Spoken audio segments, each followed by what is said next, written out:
వల్లభనేని వంశీకి 14 రోజుల రిమాండ్ విధించారు పోలీసులు. వంశీని విజయవాడ జిల్లా జైలుకు తరలించారు పోలీసులు. అర్ధరాత్రి 2 గంటల వరకు సాగింది వాదనలు. సుమారు 4 గంటల పాటు ఇరు పక్షాల మధ్య వాదోపవాదాలు జరిగాయి. 2 సార్లు బ్రేక్ ఇచ్చి వాదనలు విన్నారు న్యాయమూర్తి. చివరికి అర్ధరాత్రి 2:30 తర్వాత రిమాండ్ విధిస్తూ నిర్ణయం తీసుకున్నారు జడ్జ్. వంశీతో పాటు లక్ష్మీపతి, కృష్ణప్రసాద్ కు 14 రోజుల రిమాండ్ విధించారు.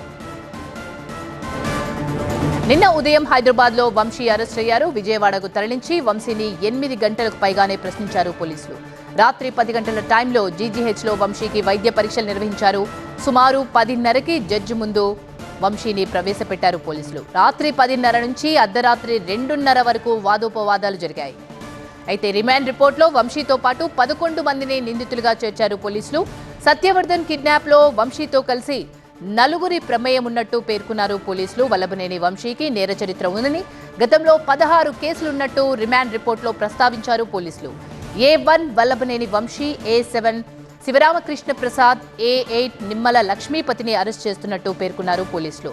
అయితే సత్యవర్ధన్ కిడ్నాప్ ఘటనలో విజయవాడ పటమట PS లో వల్లభనేని వంశీపై కేసు నమోదు చేశారు.